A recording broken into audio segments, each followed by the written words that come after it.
ቢቢሲ በአማራ ክልል በተፈጸመው ወሲባዊ ጥቃቶች ላይ የሰራው ዘገባ ሽልማት አሸነፈ።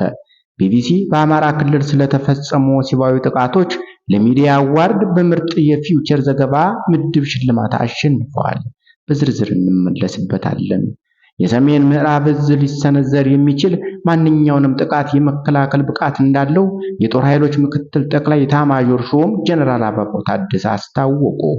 ተመድና ዩናይትድ ኪንግደም በካርቱም አውሮፕላን ማረፊያ ላይ የተፈጸመውን የድሮን ጥቃት አውግዘዋል። አየር መንገዱ በረራ ለመጀመሩንም ገልጸዋል። እንመለስበታለን። የኢትዮጵያ አጠቃላይ ብድር 51.8 ቢሊዮን ዶላር መድረሱን ይፋ ሆኗል። ጤና ይስጥልኝ ክቡራንና ክቡራት የቻናሌ ቤተሰቦች፣ ለሰዓቱ ያዘጋጀኋቸውን አጫጭር ዘገባዎች ወደ እናንተ ይዤ ቀርቤያለሁ። እስከ ፍጻሜው ድረስ እንድትከታተሉ በአክብሮት እየጋበዝኩ ለቻናሉ አዲስ ከሆናችሁ ሰብስክራይብ፣ ላይክ እና ሼር ማድረግ እንዳይዘነጋ። ወደ ዝርዝር ዜናዎች አልፋለሁ። ቢቢሲ በአማራ ክልል በተፈጸሙ ወሲባዊ ጥቃቶች ላይ የሰራው ዘገባ ሽልማት አሸንፏል። ቢቢሲ በአማራ ክልል ስለተፈጠረው ቀውስ መረጃ ለማግኘት 4% ከሆኑት የክልሉ 43 ጤና ጣቢያዎችና የሕክምና ምንጮች መረጃዎችን ሰብስቧል።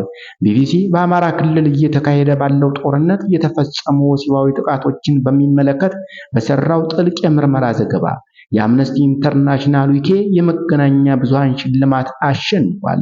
ሽልማቱ በምርጥ የፊውቸሪንግ ዘገባ ምድብ የተሰጠ ሲሆን ቢገርሉኝ ይሻል ነበር፣ የሴቶችን ሕይወት እያበላሸ ያለው የተዘነጋው የአማራ ክልል ጦርነት በሚል ርዕስ የቀረበ ነው። ዘገባውን ለመስራት ለ6 ወር ያህል ጥልቅ ምርመራ ማድረግ፣ የጥቃት ሰለባዎችን በማነጋገር እማኝነት መቀበል እንዲሁም የሕክምና ማስረጃዎች መመልከት ጠይቋል። ዘገባው ላለፉት 3 ዓመታት በአማራ ክልል እየተካሄደ ባለው ግጭት የተፈጸሙና ከመገናኛ ብዙሃን እይታ ተሰውረው የቆዩ ወሲባዊ ጥቃቶችን አደባባይ ያወጣ ነበር።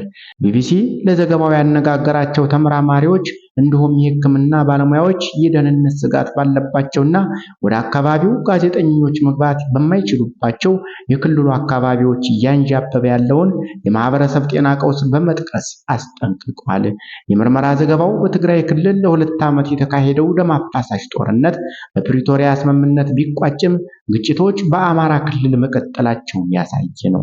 ከተጎጂዎች ውስጥ ከግማሽ በላይ የሚሆኑት በደረሰባቸው ጥቃት በአባላዘር በሽታ ሲያዙ፣ በርካቶች ደግሞ ለእርግዝናና ለከባድ ስነ ልቦና ቀውስ ተዳርገዋል ብሏል።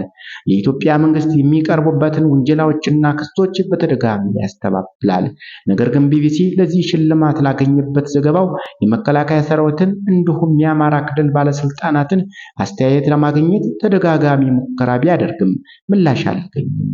ምንም እንኳን መንግስት በአማራ ክልል በግጭቱ ምክንያት የወሲባዊ ጥቃት የደረሰባቸው ሴቶች ላይ ምርመራ ማድረጉንና ውጤቱንም ለህዝብ ይፋ እንደሚያደርግ ቢገልጽም እስካሁን የተሰማ ነገር የለም። የአምነስቲ ኢንተርናሽናል ዊኪ ሚዲያ አዋርድ በሰብአዊ መብቶች ላይ የሚሰነዘሩ ዘገባዎችን በ11 ዘርፎች በማወዳደር ይሸልማል። ቢቢሲ እንደ ሲኤንኤን፣ ዘ ጋርዲያን እና ዘ ታይምስ ካሉ መገናኛ ብዙሃን ጋር በተመሳሳይ ዘርፍ ታጭቶ ማሸነፍ ችሏል። ሌሎች ለሽልማት የታጩ ዘገባዎችም በኢትዮጵያ እየተካሄዱ ባሉ ግጭቶች የደረሱ ወሲባዊ ጥቃቶች ላይ ያተኮሩ ሲሆኑ ዘገባዎቹ የተጠያቂነት አለመኖርና የፍትህ መስፈን አሳሳቢነትን የሚያጎሉ ናቸው። የሽልማት ስነ ስርዓቱ ረቡዕ ዕለት ለንደን በሚገኘው በብሪታንያ የፊልም ኢንስቲትዩት የተካሄደ ሲሆን የሰብአዊ መብት ጥሰቶችን ያጋለጡ ዘገባዎችን የቀረቡበትና ጋዜጠኞች የተገኙበት ነበር።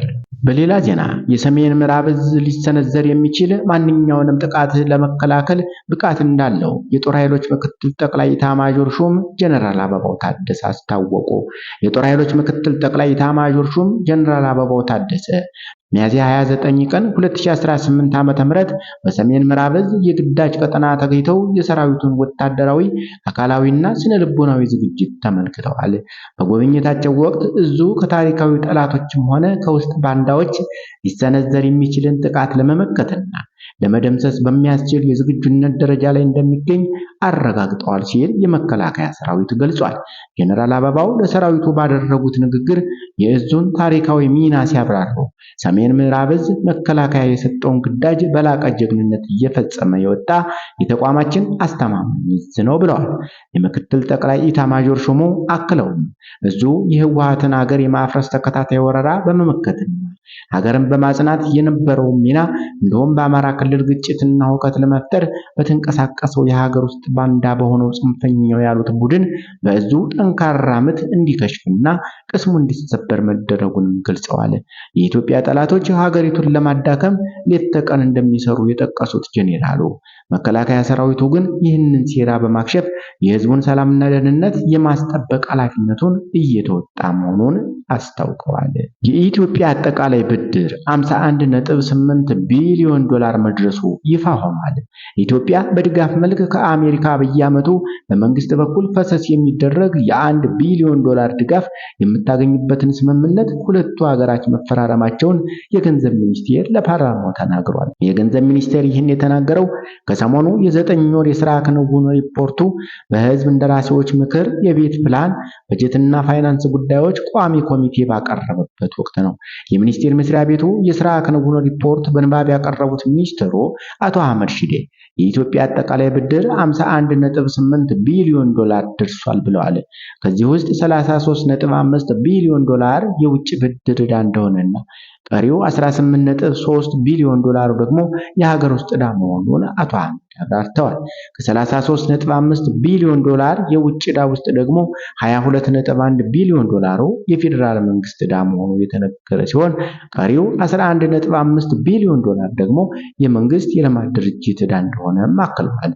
ከሀገር ውስጥ ብድሩ ማለትም ከ13.3 ቢሊዮን ዶላር ውስጥ ደግሞ 17.5 የፌዴራል መንግስት ዕዳ እንደሆነና 0.8 ሚሊዮን ዶላር ደግሞ የመንግስት ልማት ድርጅቶች ነው ብለዋል አቶ አህመድ። ተመድና ዩናይትድ ኪንግደም በካርቱም አውሮፕላን ማረፊያ ላይ የተፈጸመውን የድሮን ጥቃት አውግዘዋል። አየር መንገዱም በረራ አለመጀመሩን ገልጸዋል። በካርቱም ዓለም አቀፍ አውሮፕላን ማረፊያና በመዲናዋ የተለያዩ አካባቢዎች ላይ የተሰነዘረውን የድሮን ጥቃት ተከትሎ የአየር በረራዎች መቋረጣቸውንና ይህም ለሰብአዊ እርዳታ አቅርቦት ስራ ከፍተኛ እንቅፋት መፍጠሩን የተባበሩት መንግስታት ድርጅት አሳስበዋል። እንደ ሱዳን ትሪቢዩን ዘገባ በካርቱም የሚገኘው የብሪታንያ ኤምባሲ በሲቪል መሰረተ ልማቶችና በሰብአዊ እርዳታ መስመሮች ላይ የሚሰነዘሩ ጥቃቶች በአስቸኳይ ሊቆሙ እንደሚገባም አስገንዝበዋል። ክቡራንና ክቡራት የቻናሌ ቤተሰቦች ለሰዓቱ ያዘጋጀኋቸው አጫጭር ዘገባዎች እስካሁን የተከታተላችኋቸውን ይመስሉ ነበር። አብራችሁኝ ስለቆያችሁ ከልብ እያመሰገንኩ ለቻናሉ አዲስ ከሆናችሁ ሰብስክራይብ እንዲሁም ላይክ እና ሼር ማድረግ እንዳይዘነጋ። መልካም ቀን እንደሆነላችሁ ተመኘው። ሰላም ለሀገራችን፣ ሰላም ለዓለማችን።